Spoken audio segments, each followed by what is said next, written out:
Picture this. You're not just fixing cars, you're living your passion every day. At Cox, you'll work on a diverse range of automobiles. Surrounded by a team of friendly, like-minded individuals, you'll enjoy great pay and benefits. Ready to make this a reality? At Cox, we're recruiting auto and diesel techs to join our Mannheim and Fleet Services teams. Learn, grow, and fine-tune your career as a technician at Cox. Find out more at cox.careers/autotech. When you need mealtime inspiration, it's worth shopping Kroger for thousands of appetizing ingredients that inspire countless mouth-watering meals. And no matter what tasty choice you make, you'll enjoy our everyday low prices. Plus, extra ways to save, like digital coupons worth over $600 each week and up to $1 off per gallon at the pump with points. So you can get big flavors and big savings. Kroger, fresh for everyone. Fuel restrictions apply. Hey everyone, and welcome to Real Life Real Crime Daily for Wednesday, February 15th. And I'm Jim Chapman. And I'm Woody Overton. And I'm Mike Agovino, and we are here just a day after the Super Bowl. Yes. You guys enjoy your Super Bowl? Yes, indeed. Well, I sort of enjoyed it. I owe Woody beer. Yeah. But I enjoyed watching it. I'm good enough where I'll share it with you. Fast pay, fast friends, Jim. That's right. So we expect to see that transaction completed and posted on social so that everybody knows you keep your bets. My word, that's right. Now, we were texting around pictures of food right before the Super Bowl. And Woody, you had a feast you cooked up over there. Well, we boiled crawfish on Friday night, so you take all the leftover crawfish, and we made a bisque. And then I had a wild hog ham that had been hanging in the cooler for over 2 weeks that I injected, put it on. I don't even know what else we cooked. I cooked some Kansas, I like to say hand-fed, but it's grass-fed, ground beef burgers. Yeah, it was fire. That all looked great. And Jim, you were right. I had a cooked a bone-in ribeye that was about 20 inches thick, it seemed like. And I actually slow cooked it, slow and low, y'all, for about 3 hours. So it was perfect. I broke my rule there. I said when the game came on, I was going to be done cooking, but I wasn't. Yeah, because I took a nap. Well, I was very jealous because I was driving back from visiting my in-laws in Jackson, Mississippi, and just planned to watch the game with my sons and a couple of their buddies, and so it it became Uber Eats wings, right. And so hardly held up to your standards. But I thought you said you had a Big Mac. That was the joke. I sent you guys a picture of a quarter pounder. Right, a quarter pounder. I was trying to make you feel guilty, hoping you'd bring in some leftovers for me today, Woody, but you didn't. You're right. But let's talk about the Super Bowl a little bit. You might say, Super Bowl, well, what does that have to do with crime?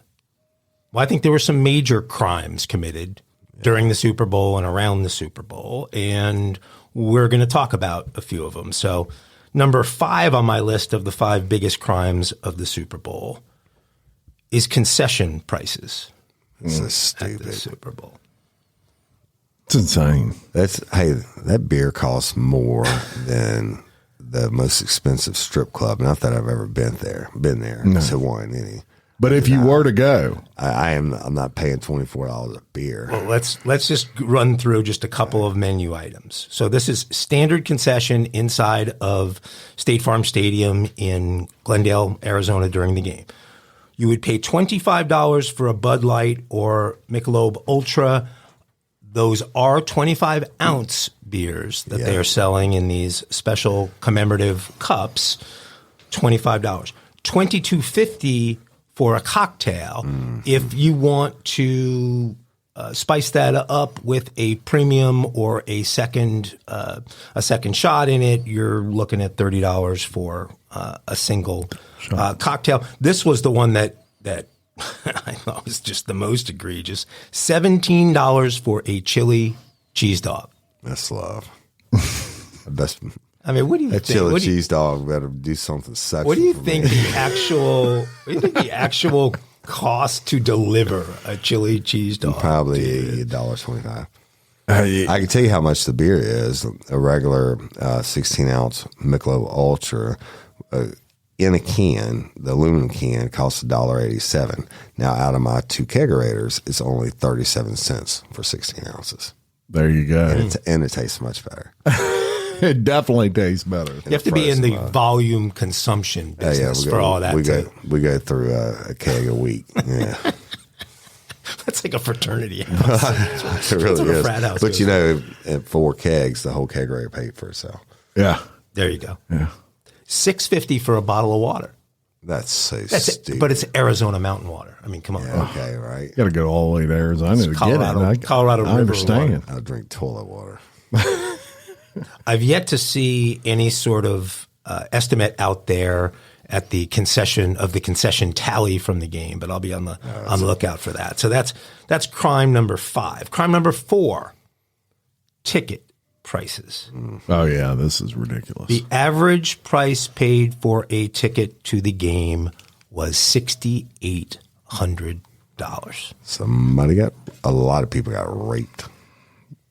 It's ridiculous. It actually, and for obvious, it's obvious when you hear that price, but it takes the possibility of a family game completely out of the equation. I mean, I wouldn't pay $6,800 if my mom or daddy was starting. That's just the truth. yeah, it's totally ridiculous. And what it does is it only enables corporations at that point to be able to go. I mean, you basically own a giant corporation and you're sending your CEOs and They always people of that give away a nature. couple tickets to military members or something, right? Yeah. Like that makes up for it.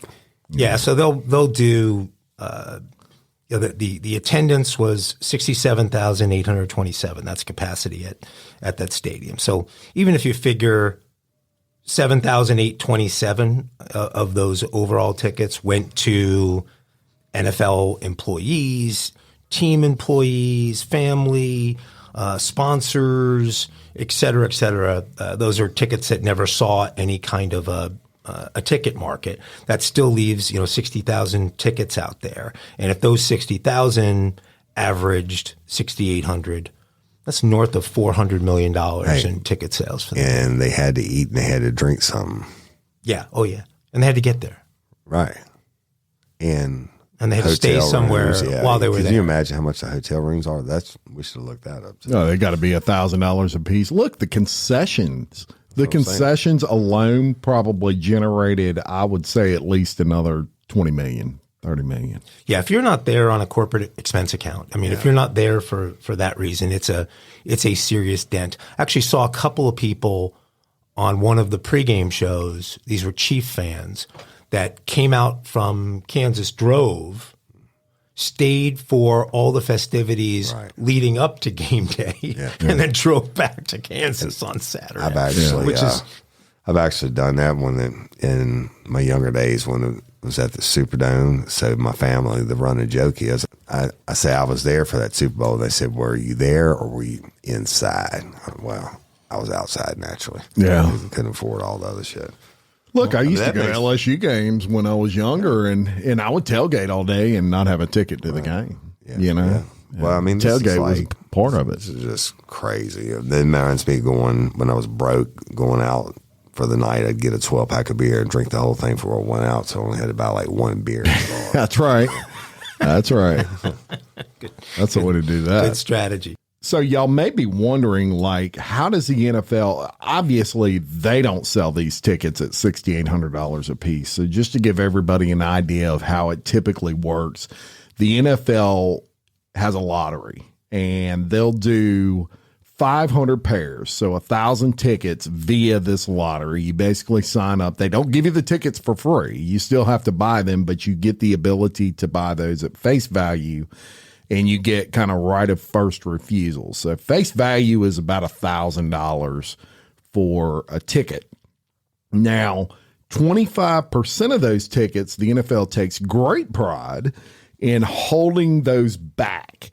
And they take those tickets and they put them out to the general public, not a lottery situation. They just put them out there. And what happens is brokers gobble every single bit of those up. So your StubHubs and people like that will buy just, I want 10,000 tickets at one time. and they will sell them that. And then it's those people that then turn around and sell the tickets for $6,800. So the crime to me is, and I would ask both of you gentlemen that I'm going to defer to here, that's considered scalping in my opinion. Would it not be? So how is it legal for StubHub to allow a ticket to be sold so much over face value? I'm pretty sure somebody's getting paid under the table, a kickback to NFL. Well, it's a marketplace. So it's just like what you saw about a month ago with Taylor Swift and Ticketmaster and Live Nation. And you've got a lot of consolidation that has gone on in the entertainment industry and people controlling big pieces of markets. Right. Ticketmaster has not a monopoly, but a huge market share within that space. The StubHubs of the world and the other ticketing services go in, they buy as much upfront as they can, and then they let supply and demand determine their pricing, algorithm based, all of that stuff. They also charge an exorbitant amount of fees. When I had sold out my show at the House of Blues, I came to find out Ticketmaster was charging more in fees than I was charging for my tickets. I canceled them. Wow. Yeah. Yeah, no, it's when you start looking into it, it gets pretty scary. Almost as scary as the in-game advertising.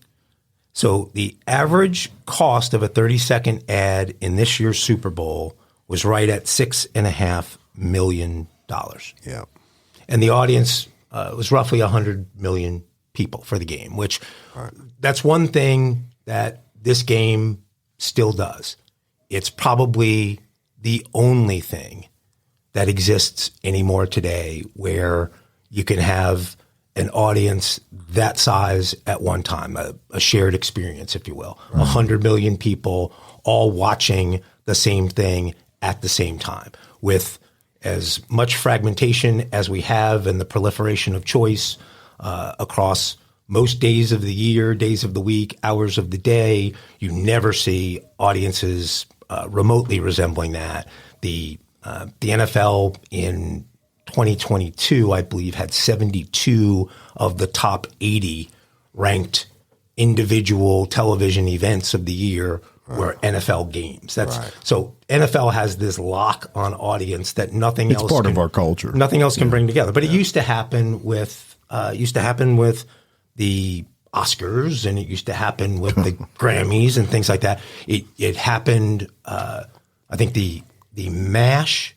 The final episode of MASH was like 83 million or something. Oh, it was 1983, but it was somewhere around 80 million. That was the last huge one for an individual television show. Except for Seinfeld, I think. Seinfeld was big, but it wasn't that big. It wasn't as big as MASH. So this is the Klinger. One chance, the one opportunity for a brand.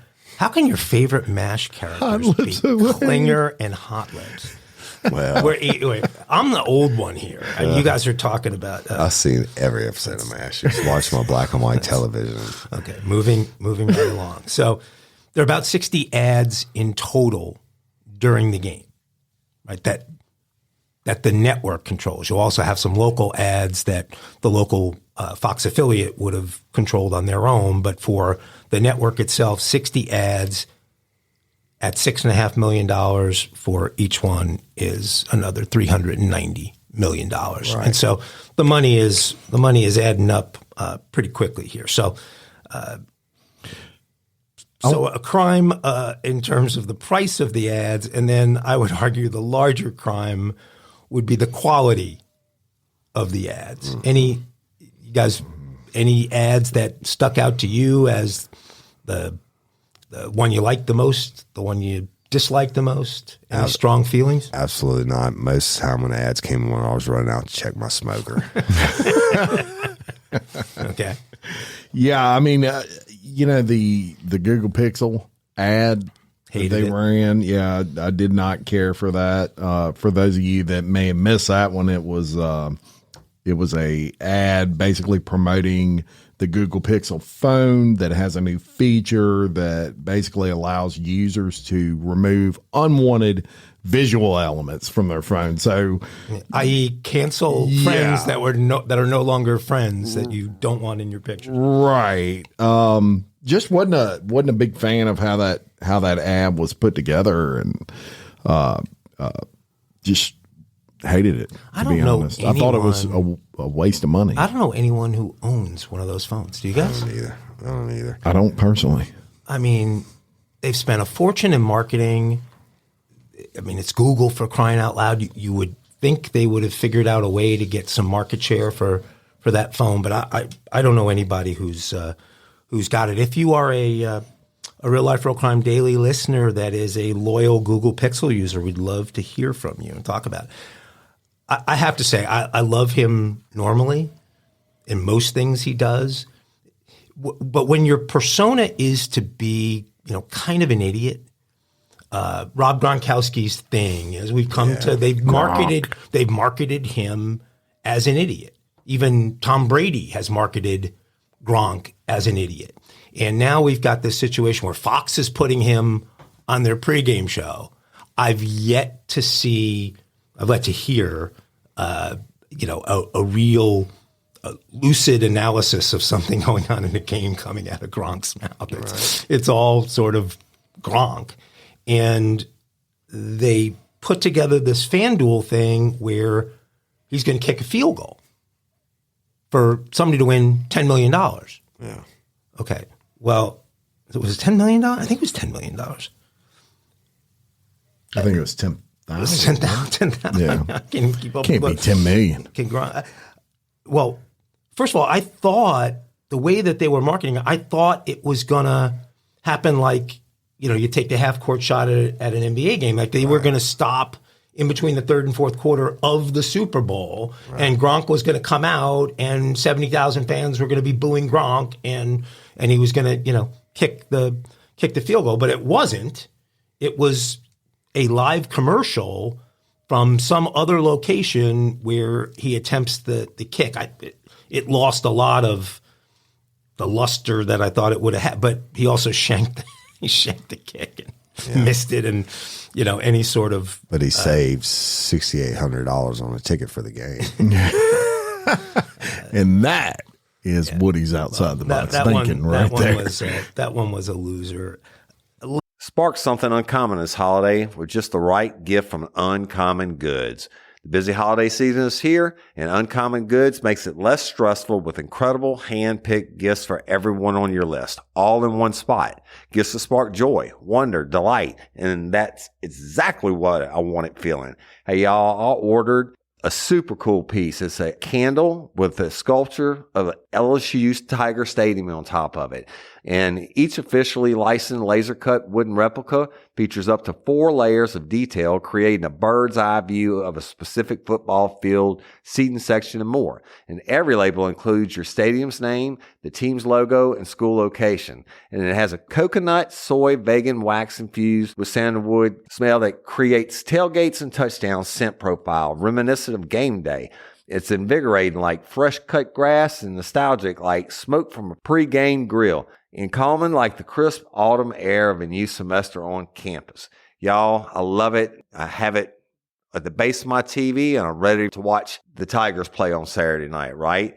Uncommon Goods. Look, when you shop at Uncommon Goods, you're supporting artists and small independent businesses. And many of their handcrafted products are made in small batches. So shop now before they sell out this holiday season. Uncommon Goods looks for products that are high quality, unique, and often handmade or made in the U.S. They have the most meaningful, out of the ordinary gifts anywhere. They even have gifts you can personalize. From holiday hosts and hostess gift to the coolest finds for kids, to hits for everyone from the book lovers to diehard sports fans. Uncommon Goods has something for everyone, not the same old selections you can just find anywhere. And with every purchase you make at Uncommon Goods, they give $1 to a nonprofit partner of your choice. They've donated more than $3 million to date. So to get 15% off your next gift, go to uncommongoods.com/RLRC. That's uncommongoods.com/RLRC for 15% off. Don't miss out on this limited time offer. Uncommon Goods, we're all out of the ordinary. Hey, y'all, let me tell you about Gobble. All Gobble meal kits are pre-prepped. That means less work for you and less waste in your kitchen.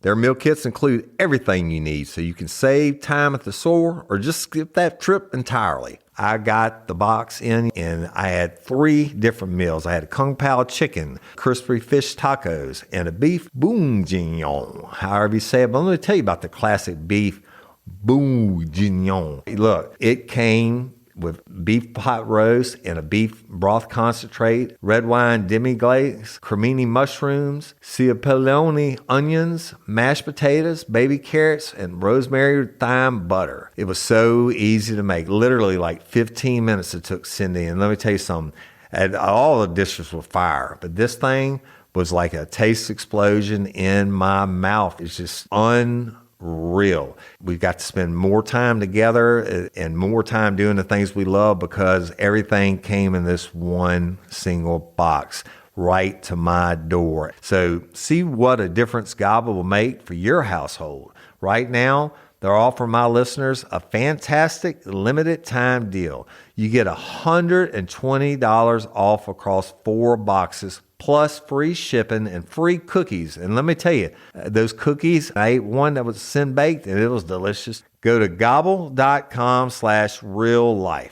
That's GOBBLE.com/real-life for $120 off your first 4 boxes.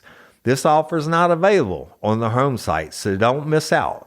This is genius. It's taste explosions in your mouth like you never had.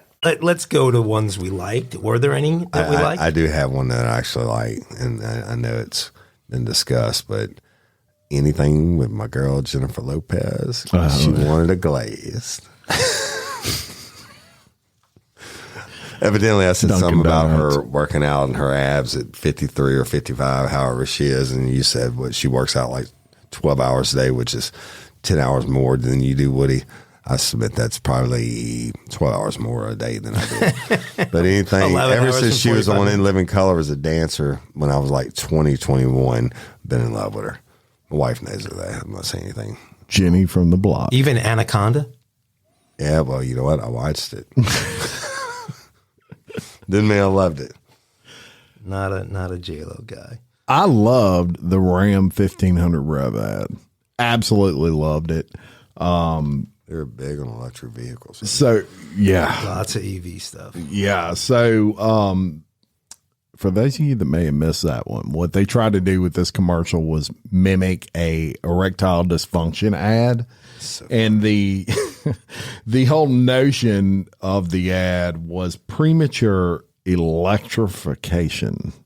So the ad basically defined as the prospect of buying an electric vehicle at the moment in time when the battery life is insufficient to get you where you want to go. And, you know, the Rev 1500 truck, one of the things that they're touting with this EV is that its battery life is phenomenal, and you won't have the problem of running out of gas or running out of electricity right when you need it most, much like erectile dysfunction. So I actually thought it was hilarious, and I liked it. Yeah, I did too. I think there were mixed reviews online about that one, but I'm with you. I might have a little pill I pop every so often to help me with my electrification. Bullshit on EV and ED. I don't like either one of them. I was a big Breaking Bad guy, so I loved putting Aaron Paul and Bryan Cranston together in that chip thing. They actually interviewed them ahead of time. Popcorners or whatever. You remember that one? Yeah. That was very cool. It was a good one. Anytime you can do that. I'm watching. Do you guys watch Your Honor? Yes. It's based in New Orleans. They shoot it in New Orleans. It's Bryan Cranston as a judge. Well, now in season 2, he's a former judge, but he's a judge whose son happens in an accident to run over the mafia, the son of the mobster that runs. Seen that. Oh, it's great. You have to check it out. Sounds good. But, really cool. He's So a check good out actor. season 2 of Your Honor. Okay, so number 2 on the list of crimes at the Super Bowl, sticking with the money, is broadcast rights. Listen to this, you guys.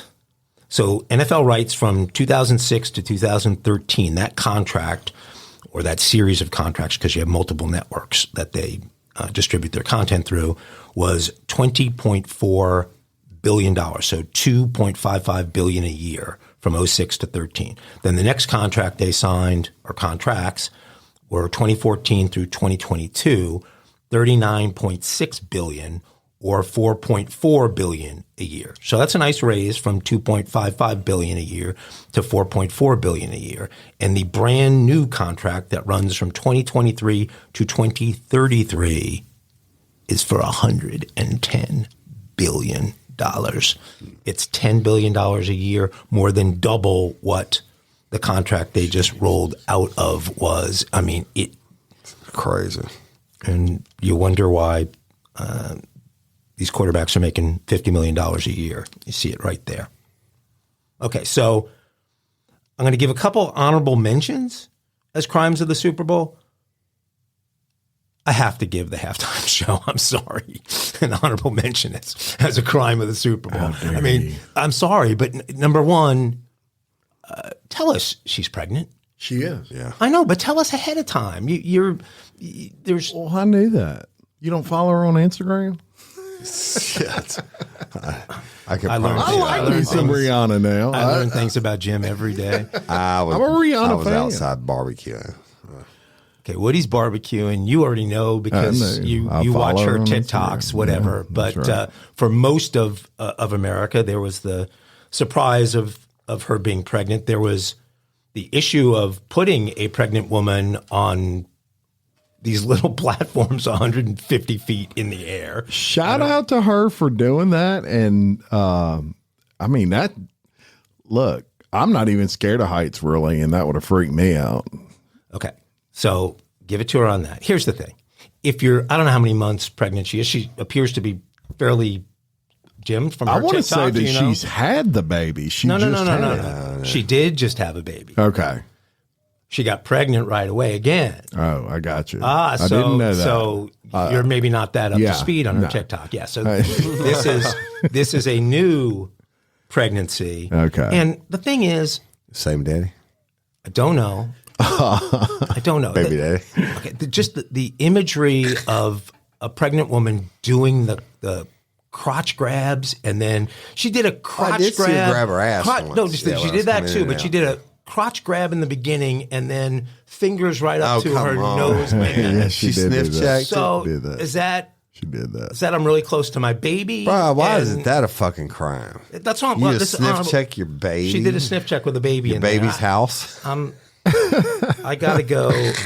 I gotta go thumbs down on that for that Holy reason. shit. The other honorable mention, although I have to say, on balance, I had the over on the amount of damage Eagles fans would cause. And the thing about Eagles fans is it doesn't matter if they win or lose. You know they're going to do a lot of damage no matter what. It's in the DNA. I don't know what they would do in the event of a tie. I think that would kind of get them mixed up. But they even flipped a car over on Broad Street way before the game started. So that was sort of the rioting pregame show was let's get warmed up by doing a car flip. So but again on balance, I don't think anybody got seriously hurt. Didn't see that. A bunch of arrests, bunch of people on poles, even though those poles were greased. So I don't know exactly what they did to get up on those first time things. they greased them in Tiger Stadium. Yep. We tore them down Florida game, 1997. Okay, the last and final crime, and again, I'm no Eagles fan, but you can't throw a flag on that play. I mean, you just can't throw a flag. First of all, the flags were in the refs' pockets all game. I don't remember. There was a delay of game. I remember multiple flags they should have thrown that they didn't. This was a game where it was clear, let them play. In some games, the whistle's blowing all the time. Other games, the messaging is pretty clear. We're letting them play. Was there a little tug? Sure, there was a little tug, but it wasn't an egregious tug. And where the ball ended up on the throw, there was no way, if there wasn't a tug, that was going to be completed. And to take all of the drama, there was so much drama building. It was like when they did that, you could hear this collective, oh shit, come out of the entire audience in the stadium. I mean, all of a sudden got quiet because everybody knew the game was over based upon that call. I don't think you can end a game that way. By the way, the head referee, not sure he was the one who made that call, probably not the one who made that call, was a guy named Carl Cheffers, Cheffers. Might want to let him know how you feel about it, as well as the NFL. But that just bad form, especially the Chiefs, 2 weeks ago against the Bengals, won on and that was a call you had to make in that game because it was an obvious roughing penalty hitting Mahomes out of bounds, but anticlimactic because of that. So I've got that as the number one crime, robbing the fans of a real finish of the Super Bowl, which we all deserved. And football is over. Don't remind me. Football is over. For however many months. We're recording on Tuesday for a release to you guys at midnight on Wednesday. So we're recording on Valentine's Day. Yeah, I got a couple things I want to say on that. I'm about to educate all you lovers out there. Drop some knowledge on us. The real deal. First of all, I don't celebrate Valentine's. It's not because I'm a whatever. My wife knows I love her. I told her this morning, every day is Valentine's Day, right? but it got started on this day in history, in February 14th, 270 A.D., when a guy named Saint Valentine was beaten, beheaded for defying the emperor's marriage ban. So this 3rd century Roman priest Valentinus was brutally beaten and beheaded after marrying couples in defiance of Emperor Claudius II's ban on the sacrament of marriage. On this day in history, February 14, 27 AD. When Valentine's actions were discovered, Claudius ordered that he be put to death. Valentine was arrested and dragged before the prefect of Rome, who condemned him to be beaten to death with clubs and have his head cut off. The sentence was carried out on February 14th, on or about the year 270 AD. The execution of the priests committing the marriages, not committing, but performing the marriages, is celebrated around the world as St. Valentine's Day. The celebration of romance has been secularized in recent decades as Valentine's Day.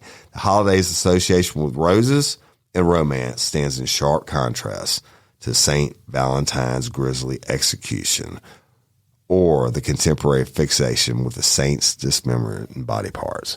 So you have it. That's how you go out there and get your chocolates and shit, because this priest got murdered for marrying but people. There was a guy there that attended by the name of Godiva, who the next year in 271 AD launched a chocolate company and has done quite well with that. What's the name of the flower company? Pure genius. The Sprint guy on it. Yeah, that's all a scam, y'all. It's all a scam. It's a man-made holiday, so you can sell flowers, restaurants be full, condom sales probably go up, a lot of babies. Wait, so you're just completely anti? I don't do it. He's I'm not giving anti-V-Day. them. What about Halloween? Doesn't exist. Oh, I either. love Halloween. You love Halloween. It used to be my favorite holiday besides New Year's Eve. Okay. So, all right, I'm going to take it up now. I've been to this place. I got Cindy and WL to go on this tour, actually, in Chicago this summer. But we're going to tell you the story of the St. Valentine's Day Massacre. Now, I know y'all know this, but during Prohibition, Prohibition basically y'all just made gangs absolutely do what they do, and everybody was going to drink. So they found a way to set up the supply connections and get alcohol into the cities, and was especially Chicago, right?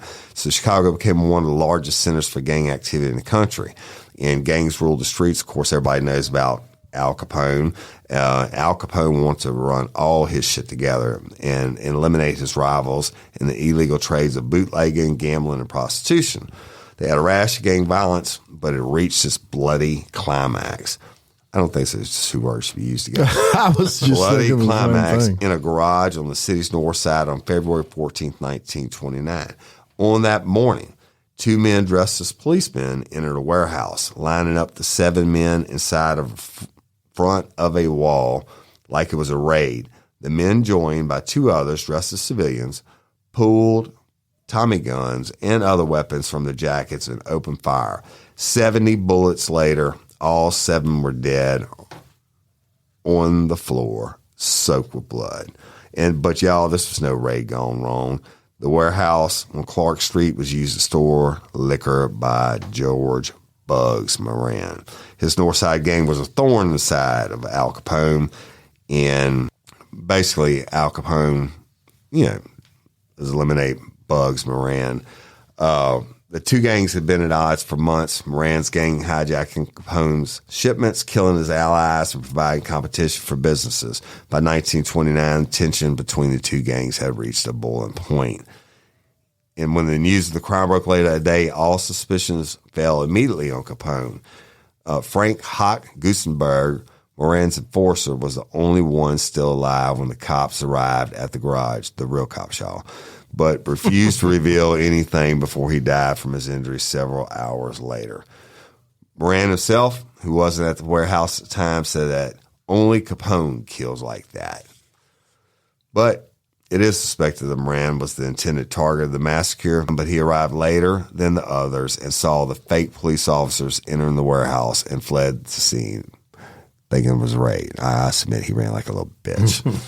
Capone himself was in Florida at the time, giving him an ironclad alibi, and no one was ever arrested or tried for these crimes due to the lack of evidence. But the massacre was eventually accredited to Capone. Wow. The St. Valentine's, Day massacre. I think all that's left now is a piece of the wall. It's the warehouse. Yeah. It's a pretty big tourist attraction. Okay, so serious question. Do you guys, so Jim, do you guys not celebrate Valentine's Day? Oh, we celebrate at my house. Oh, you do? Okay. Mm-hmm. I ate like half a cake last night. Sucker, I bet you bought roses. Wait, you had your celebration last night? Well, my wife made my cake last night because she had to work early. So you get a special Valentine's cake? I do. Wow. What kind of cake is it? It was strawberry this year, and it was shaped like a heart, and she put the icing on it and everything, said, "Be mine" or something. Wow. Did you buy roses? I will be buying roses. I'm one of those husbands that at 4:45 or so, I'll be in the line at the flower shop saying, "Oh, that looks pretty." I used to break up with girlfriends just because Valentine's Day was coming. So I didn't have to buy them anything. Nah, I'm not cheap. I just didn't like it. Wow. So sorry to all you. No, I'm just old ladies out there understanding the ways in which my wife has conditioned me over the years. So I bet you're a rose buyer, aren't you? Well, my understanding, my wife doesn't like red roses, so we'll do flowers, but that's not the big thing. Her thing with all of the female holidays is thoughtfulness. So in my house, Valentine's Day is a one-way street. Yeah. It's like, if everything goes right for me, there's one thing I'm getting. Right? That's if I don't screw something up during the delivery. Right. If I don't F up something in the delivery of the day that should be for her and should be all about what a great wife she is and everything that she does for our family. So I've gotten to the point where I actually have the dogs write her. So not only do the kids get her cards, the dogs. Oh, you're prepping it all up. Her I want to go on the record for Jim and I saying we're pulling for you, Mike. So last night I even filled out a card from our recently deceased dog. So he's giving her a card. That's a lot. A card from the afterlife. That's how babies and babies and sisters get made. Right? I'll give card from the afterlife. If I get permission, I'll let you know. No disrespect, the next episode whether Mike got a gift on Valentine's Day. I can tell you, I'm gonna get my gift if I want it. I shouldn't have said that probably. Cindy's going to get the gift. Yeah. Save us, Jim. Save us. Oh, I can't wait to tell you all about this one. So, we were probably one of the first to inform everyone in the United States of a balloon that had been shot down, a Chinese balloon, if you will. Just about, I guess it's been about a week and a half ago, something like that. It hadn't been long enough where Friday night we're sitting around the fire. My buddies were in the middle of the country, and they decided one of them, some bright light in the sky was moving upwards and downwards. Either it was game wardens why would the game wardens have a drone with a spotlight on it? The other one is a Chinese balloon. Yeah, so we brought you that breaking news, and then I've been really paying attention not only to the sky but to the news. And y'all, we've been shooting stuff out of the sky ever since. As a matter of fact, I've been getting texts almost daily about more and more F-16s and shooting down unidentified objects, not only in the United States airspace, but also in Canada's airspace. So we're going to get into that a little bit. Let me tell you all about this because this is serious now. There's been a lot of questions surrounding these massive shootings that have been taking place over our airspace, especially in the last week. Now, in the latest event, a high-altitude object was shot down on Sunday afternoon by an F-16 over Lake Huron, which Lake Huron is in between Michigan and Ontario. Now, the Pentagon said the object was not assessed to be a military threat, but was a flight hazard. Now, it did connect to the craft via a radar signal that was picked up over Montana, which, y'all, we talked about this with the China balloon. Montana is where we house a lot of the intercontinental missile silos. So that's an issue. I don't want anybody flying anything over the missile silos and getting any information that is none of their business, right? So on Saturday, a U.S. F-22 warplane operating on joint orders and get this, the Canadian Prime Minister, Justin Trudeau, fired a missile that took down an object flying at about 40,000 square feet over the Yukon, north of Canada. Who would you take in a fight, Biden or Trudeau, if they had to go at it today, right now? I think Trudeau beat Biden's You think? ass. Do you? Yeah. In a fist fight? Yeah. I think no. I think Biden might be able to handle. Well, Biden is from Scranton. They're tough in Scranton. Trudeau could be armed. He lived there for like 5 minutes. Trudeau could be armed with a bottle of little bat. So nobody said There's not a chance. Nobody said he had to fight fair. That Trudeau drinks beer, even though he's Canadian. No, it'd be like a champagne cocktail or something.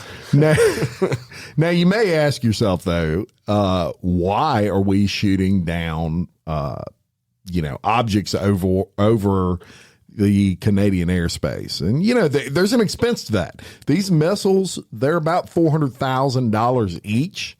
So we launch one, we shoot it.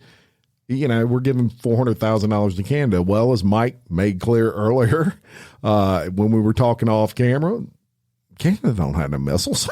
They don't have any sort of defense. They might have Icicles. They shoot icicles. Yeah. They shoot icicles. They slingshot. They're going back to the AD time. So, long story short, it was described as a cylindrical object, smaller than the Chinese balloon. So now you've got a object shaped like a cylinder, smaller than the Chinese balloon, and they're shooting that down. On Friday, an F-22 shot down another unidentified craft over Alaskan airspace. U.S. pilots were able to get up and around the object before it was shot down, and it was reported that it didn't appear to be carrying surveillance equipment. So they got up there, they looked at it, and they say it didn't appear to be carrying surveillance equipment. I don't know. They're not going to tell you shit. Yeah. Now, there was also an object that they basically flew out to check out, and that was Saturday. There was no object found, but radar picked up and detected something over the United States airspace. There was nothing there to shoot when they got out there. Now, this is all within like a week time period, y'all. So it is not common for pilots to be sent off to shoot down unidentified objects over U.S. and Canada airspace. That's just not a common occurrence. In fact, the NORAD commander, and if you're unfamiliar with NORAD, that is our missile defense system, basically, and our airspace defense system.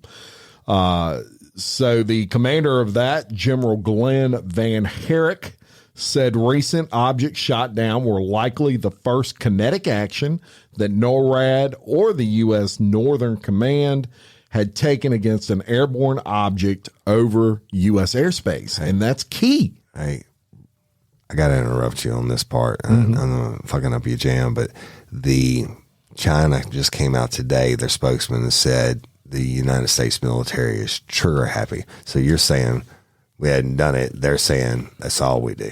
Right. Basically. Yeah. Yeah. And would you expect any less from Beijing? Right. So there's a lot of questions on this. My first question was, are we getting attacked by UFOs? And I'll tell you what brought me, and I'm not saying I'm a big UFO guy, but there could be UFOs out there, and I don't want to freak everybody out, but let me tell you this, we missed. There was one that we shot at. Missed. With a $400,000 down the toilet. $440,000 as a heat-sinking missile. And we missed. Look, I shoot IRRs all the time, and my bullets, I mean, on the scope, it's nighttime, it's lit up. I don't have heat-seeking bullets, okay? Right. Damn near impossible to miss. Yeah. But you got heat-seeking missile, you got to lock on. Lock on. You've all seen Top Gun. It's over with. So what you're saying is I've got good tone. There's an intelligence, whether artificial or real, physical. They just laughed at that missile. That maneuvered around. First of all, that missile, they could have bought 65 Super Bowl tickets for the price of that. And a hot dog. Something to think That's about. exactly and right. they could have gotten some hot dogs. They're trying to break us financially. But seriously, if you had a choice, let's say we are getting invaded. There's no debate. We're being invaded. Right. And your choice is be invaded by the Chinese or be invaded by aliens. I mean, I'm going aliens. I'm going aliens. There's a chance something good could be happening. That's right. With the aliens. Well, because of the aliens, I'm telling you, if it's alien ships and they had malintentions, then they could have had weaponry that. Oh yeah, we'd be smoked us, toast already. like, So we'd be done. But their maneuverability is such that, think about it. How do you miss? I mean, you got good tone. You're locked on. It's a balloon. It's not. They may be coming in to suck up some of our atmosphere for fuel for their fighters because shit's so polluted now, according to everybody else. But aliens are real. Well, here's the question. I'm telling you. Here's the question. And this is what made me think this. So, all of this is going on, yet your administration is not telling you anything. They're confirming that these things are being shot down, but they're not telling you what they were. Right. They're not telling, and trust me, they know. Yeah, so the secrecy behind it makes me wonder. Now, there's been a lot of questions since this because the administration is not coming out and really talking. And one of those questions is, are the latest incidents linked in any way to the espionage program where, if you'll remember, we reported on this, we were suspicious that the Chinese balloon was a big part of espionage with China. And, what kind of the feeling is out there is that any indication of successive Chinese breaches of U.S. airspace would mark a serious threat in U.S.-China relations that are already being tested, y'all. It would basically start another Cold War. Now, if they're not related to China, are the strange objects flying off of North America and over North America linked to some other hostile power group, corporate entity, anything like that? The truth is, y'all, we don't really know. We're not being told anything. So I would say stay tuned to this this podcast specifically because we seem to have the know on a lot of this stuff that you'll get nowhere else but our podcast. Well, we have redeployed the I team to the skies. Yes, so we have. They are monitoring U.S. airspace. I still think they're going for the people naked in their yards and shit like that. It's not just missile silos, and my money's on China. It's all the other shit they can get. Yeah. I think this is, remember the Ali Foreman fight? The rope-a-dope fight? Right. I think this is Chinese rope-a-dope. Yeah, I think they're trying to break our economy $440,000 a missile at a time. Well, the thing is, when information isn't flowing, conspiracy theories are. Fear It's not flowing because they don't have it. It's not flowing because they don't want us to have it. Well, so the government's not saying anything either because the government doesn't have enough information to say anything they are confident in. One possibility, right? Second is the truth is damaging to the administration, to the government, and so they're trying to figure out how they're going to spin this. Mm-hmm. I would agree with that. Which I think the first flight across the country, they really went into spin mode afterward. I mean, there's a overwhelming percentage of the U.S. that believes we should have shot it down over Alaska or over Montana, but never have let it drift all the way. Didn't drift. Never let it propel itself all the way across the United States. And so, but Jim, didn't NORAD make some major adjustments in terms of their detection of these kind of things? Yeah. So what they basically did was these missile systems that basically are designed if there's an object headed to the United States, be it a nuclear missile or objects flying over the United States airspace, it will detect them, shoot them down, and thus protect us. They kind of dialed up the sensitivity on that thing. So and I don't know how these work exactly, but if you set it to 50 and that was only shooting down something every now and then, now they got it set to like 75, and it's really sensitive. So what they're saying is it's just picking up more objects than it ever has, and especially the satellite portion of that, because the sensitivity is higher. Right. So these things could have been around for a long time. Possible. Right. I mean, we don't know that they're new. We don't. I don't know, but I'm going to tell you something. The reason you haven't heard thus far the real truth is because Woody Overton told him don't tell. And when I tell him to tell, then we'll have the scoop on RLRC Daily. Okay, just give us a heads up on I gotta figure when out, you're going to clear them. What kind of pictures they got of me first. Okay. I'm still rooting for real aliens, not Chinese ones.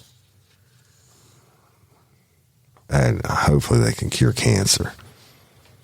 Real aliens. Hopefully they can cure a lot of things. Right? Hey, ladies, are you feeling overwhelmed by hormonal changes? Well, you're definitely not alone. There are more than 1,000 hormone disruptors living in our environment right now. It's in your food, your water, the air you breathe, the clothes you wear, your skincare products. They all mess with your hormones. Then there's the natural hormone changes your body goes through, premenopause, menopause. And while it's a natural process, it doesn't mean you have to suffer through it. The good news is you don't have to suffer through it anymore, because now you have Hormone Harmony, a formula made only with herbal ingredients that are shown to reduce hormonal symptoms in women of all ages. Hormone Harmony is not just a hormone support and supplement. It's become a phenomenon. Women can't stop talking about it on social media. A bottle of Hormone Harmony is sold every 24 seconds. And the biggest benefit? Well, my wife says it makes her feel like her own self again. And that's what women mention over and over in the reviews. And there are over 30,000 reviews for Hormone Harmony. And for a limited time, you can get 15% off your entire first order at happymammoth.com. Just use code RLRC at checkout. That's happymammoth.com and use code RLRC for 15% off today. That's happymammoth.com and use code RLRC. Picture this. You're not just fixing cars, you're living your passion every day. At Cox, you'll work on a diverse range of automobiles. Surrounded by a team of friendly, like-minded individuals, you'll enjoy great pay and benefits. Ready to make this a reality? At Cox, we're recruiting auto and diesel techs to join our Mannheim and Fleet Services teams.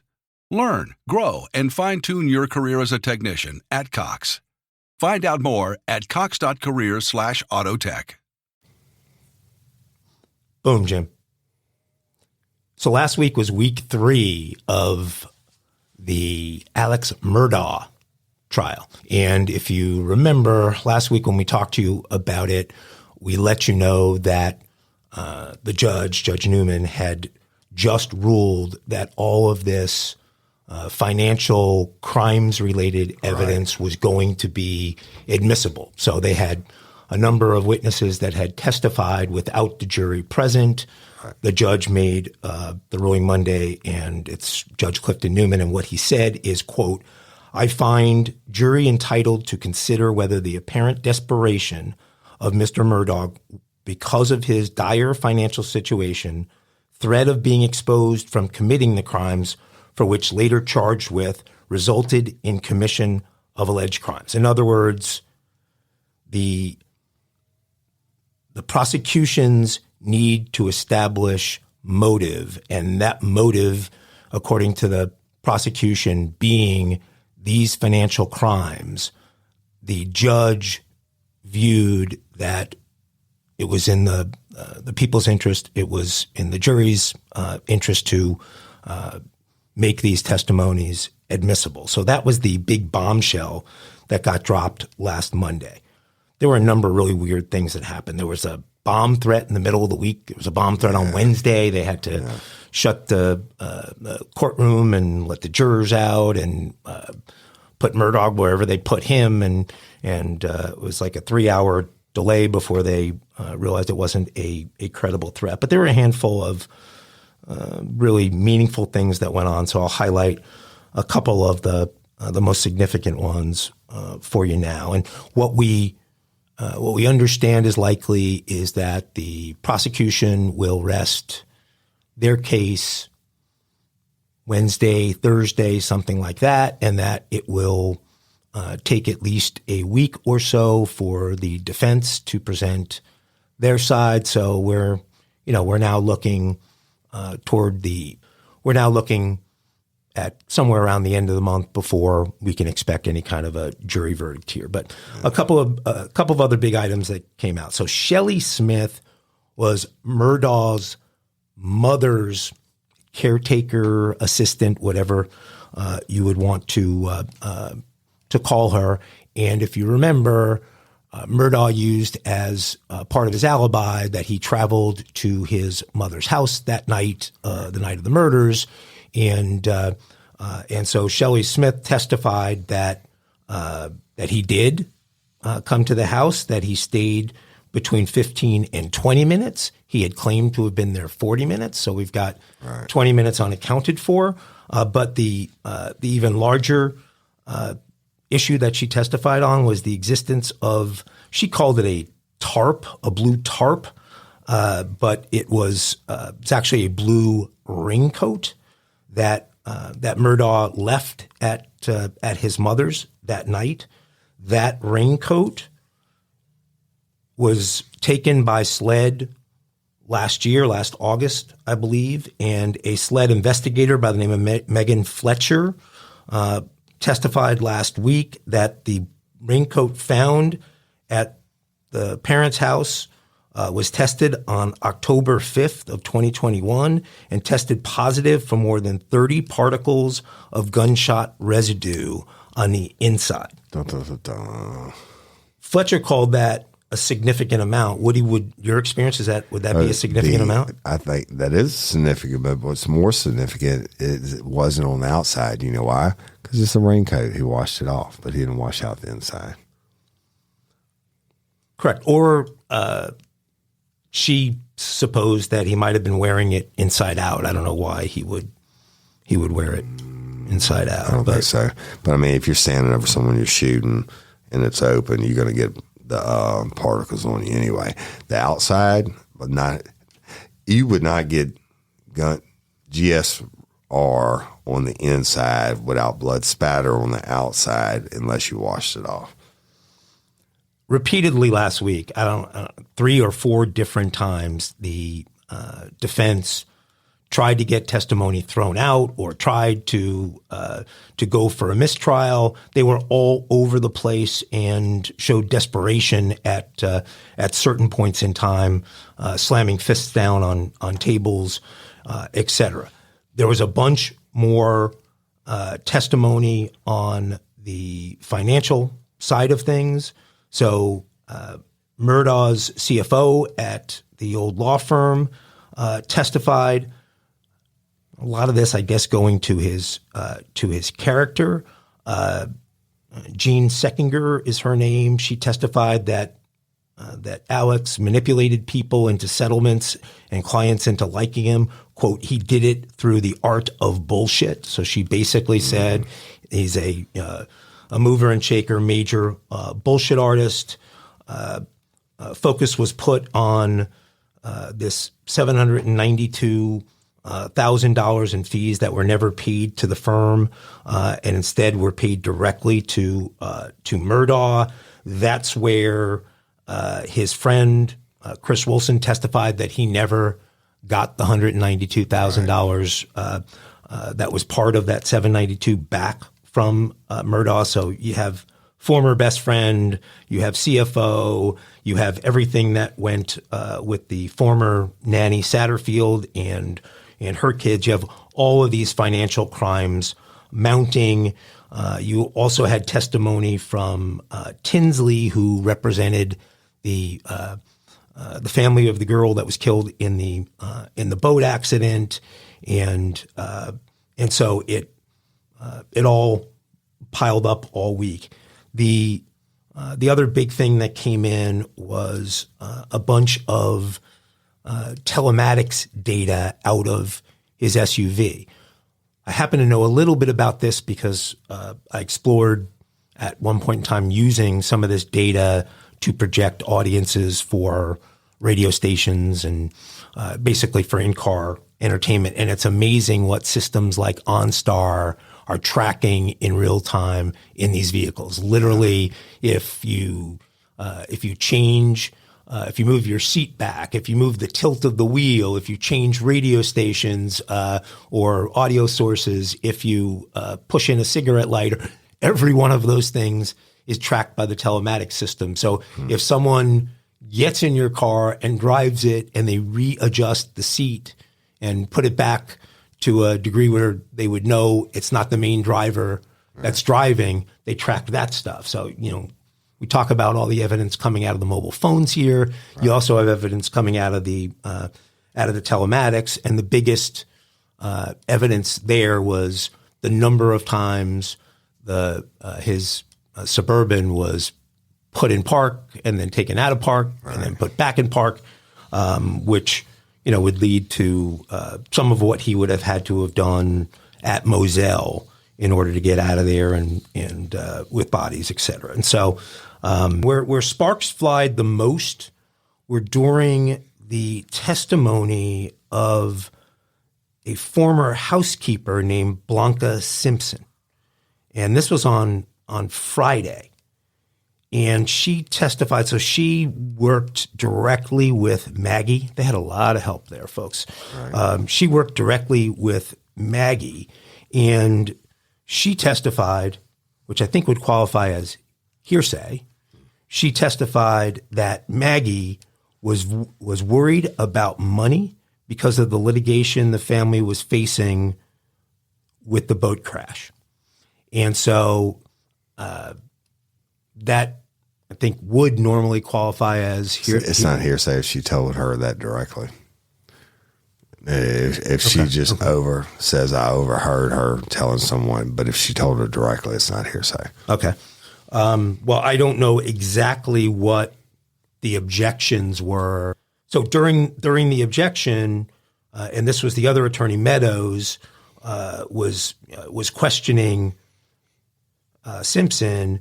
Harpootlian slammed folders down on the defense table and said, "I would move for a mistrial. I don't think even if you give this jury an instruction, you can't unring the bell," meaning they can't unhear what has been said. So this person is making a bunch of claims about what Maggie Murdaugh supposedly said to her, all things indicating how bad their money problems were and how concerned she was about what Alex might do given those money problems. And I could see where that would be problematic. There was one other testimony that I think was significant, which came from FBI Special Agent Matthew Wild, and this was regarding cell phone data. Wild said that based on cell tower data, Murdaugh would have been near Moselle until approximately 9:10 p.m. Remember, the time of the murders was pinned as 8:50. Before his phone shows movement towards or around Alameda, which is where his mom's house was, until 9:46 p.m. when he started back to Moselle. So you take the combination of the mother's caretaker that testified about the tarp/raincoat and her saying he was only there about 20 minutes, and you add to that the testimony from the FBI regarding the mobile evidence that he was still in the Moselle area at 9:10 p.m., 20 minutes after the murders. Combine that with the video that was taken just minutes before the murders where we heard his voice. I think if I'm on that jury, I'm pretty well locked in that he was there at that time and certainly in a position to have committed the bus. Fire up the prison bus. The Grey Goose. Get him his number. So a woman was arrested in Wichita Falls, Texas, after she reportedly hit her daughter in the face with a box of cookies, specifically vanilla wafers. Nilla wafers. During an argument. That's right. Nilla wafers. Nilla. That's right. According to the probable cause affidavit on Monday, February 6th at 6:33 p.m., a Wichita Falls Police Department officer went to an apartment regarding a family disturbance. When the officer arrived, he spoke with the daughter, who said she and her mother, Rhonda Kyle, both lived in the apartment. The affidavit said the daughter, unnamed, was sitting on the couch when Kyle swung a box of vanilla wafers at her face. The box allegedly hit her left cheek, and she said she felt pain from being hit in the face with a box of vanilla wafers. And look, hey, I'm not saying I can't vouch for that. I might have been popped with a box of vanilla wafers once or twice, Wendy Chapman. The daughter, however, did not want to press charges. Now, the officer reportedly spoke with Kyle, who alleged her daughter came home and started yelling and cursing at her. Kyle reportedly said her daughter was calling her names. So Kyle retrieved the box of cookies and hit her with it. The daughter allegedly punched Kyle in the face twice, and Kyle said, "That's it. I'm calling the cops." You know what? I think the box of vanilla wafers is the first thing she could grab. My kid, 24, 23, however old, did all that shit to me. I'm going to grab the first thing I can is knock the shit out of them, too. They just better be glad there's a box of vanilla wafers. What a waste of vanilla wafers, right? though. God, do we know? So the daughter's name's not being disclosed because she's a minor? I would guess, right? I would guess that is the case. But we don't know how old she was, right? So under the age of 18, for sure. But I mean, it's one thing to pop a 6-year-old with some Nilla wafers, or a 3-year-old, a toddler in a diaper versus a 15-year-old. So yeah, that's right. That would be nice to know. That's funny. Yeah. So a judge, he set the bond at $2,000, and What do we learn from that story, folks? Never waste the vanilla wafers. That's right. Nothing is Vanilla worth wafers.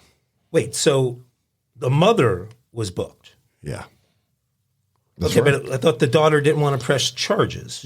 Well, the daughter is a juvenile. She doesn't have that right. State will pick it up. Okay, so the officers that went there were the ones who decided to arrest. Yeah. Because, and they changed that when I was coming up, because if you see a sign of anything and like the kid would have had a mark on her face from the Nilla wafers, if you leave the kid in the home and what if the next time she pisses her off, she picks up a fireplace stoker and kills her, then it's on. Even then later that night, my rule was I'm not coming back twice. If I get called out the first time, somebody's leaving with me because you won't kill them that night. Right. Okay, but I don't know that you graduate from Nilla wafers to You could have. fireplace poker. Shit, I've seen people hitting everything from a fucking bag of sugar to firearms. Okay, but if we consider cookies and cookie packaging as potential weapons, I think there are better choices. I mean, I'm going with double stuffed Oreos. Don't those come in like kind of clear plastic packaging? Yeah, but they're heavier. Yeah, and easier to hum too. Right. It's like throwing a Nerf. What if you open it up? You got like 50 projectiles. You could have a double stuffed Oreo. You listen. I'd be catching them when they've thrown them at me. Right in my mouth. Do you guys like they that? get famous on TikTok. Do you guys ever get those the Walker's shortbread? It comes. Yeah, in, oh yeah. Now, That's you know what I'm talking about? I've eaten shortbread. I don't know Okay, but the it's name brands. it's in a rectangular package, but the individual cookies are they're like gold bricks. I mean, they're really heavy, and it being rectangular like that, pretty easy to handle. Okay. That sucker. I mean, I would think not everybody's got Walkers in their that's right. pantry. But if I have the time and the option to really do it, I'm going in the closet and digging out that fruitcake you gave me last year, Mike. And I'm going to use the fruitcake in the tin, and I'm going to kill them. Okay, well, that's really taking it up because, yeah, you have like David's Cookies or Mrs. Fields or the Danish one that you get around the holidays. Yeah. Any of those, I mean, now you're talking, right? That's a deadly weapon. Anything's a deadly weapon. My pinky. You just don't know the power of the pinky. Yeah. Nilla wafers just seems like hey, not you better hope you don't have a Nilla wafers wafers or Valentines when you get home. It's the only thing around. Nilla. You know why? Because they don't have any bug. It's all Nilla fake. wafers. I'm mad at them. Those are for not eating, having not for throwing. Vanilla in the Nilla wafers. They do taste pretty good, though. All right, y'all. So on a more serious note, and we hate this, our hearts go out to the victims in Michigan State University. They had 3 students killed and 5 critically wounded in a mass shooting, and police ID'd the dead gunman. The 3 people killed and 5 critically wounded in a mass shooting in Michigan State University were all students at the university, police said Tuesday morning, as another U.S. community was left reeling after an hours-long manhunt and shelter-in-place orders. The gunman, who died of a apparent self-inflicted gunshot wound, was identified as 43-year-old Anthony Dwayne McRae. Michigan State University interim Deputy Police Chief Chris Roseman said McRae was not affiliated with the university. So they said, we have no idea why he came to the campus to do this tonight. And the gunman opened fire Monday evening at 2 campus locations, turning the sprawling university of about 50,000 students into a crime scene and forcing terrified students to run and hide as hundreds of officers in tactical gear swarmed the school. So, y'all, it's the only time you ever hear us mention this douchebag's name. The only honorable thing he did was off himself. And so the world would have to submit to a trial and all that. And I would submit to you that this death toll is going up. 5 critically wounded on top of the 3 that were already brutally murdered. Then at least 1 or 2 or more will die. And it's a horrible thing. Yeah, and this is something that just occurred within the last 12 hours. So right. The information is coming out at a pretty steady clip. And so listen to our Friday drop, or we'll have a little more information and a little more of a grasp on this situation. Yeah. Look, before we get out of here today, I want to want to dedicate this show to a friend of mine that actually I had known since I was in middle school. She passed away this past, actually it was yesterday, and very good friend of mine since I had hair, y'all, and a good friend and workout partner of my wife's. So I wanted to dedicate this to Jean Savoy McAllister. I really pray that your family can get through this. I know it's a difficult time for them, and we sure miss you down here already. So Prayers just wanted to do her that. and everybody that loved her. Yeah. And until next time, for Real Life Real Crime Daily, I'm Jim Chapman. I'm Woody Overton. And I'm Mike Agovino. Just want to say happy Valentine's Day to the ladies. Yes. Happy Valentine's Day, ladies. Except my wife. That's right. We'll see you Friday. Even my girl Shabusiness back there in Wisconsin. Everyone deserves a Valentine. Indeed. See you Friday. Peace. Shabusiness. Picture this. You're not just fixing cars, you're living your passion every day. At Cox, you'll work on a diverse range of automobiles. Surrounded by a team of friendly, like-minded individuals, you'll enjoy great pay and benefits. Ready to make this a reality? At Cox, we're recruiting auto and diesel techs to join our Mannheim and Fleet Services teams. Learn, grow, and fine-tune your career as a technician at Cox. Find out more at cox.career/autotech.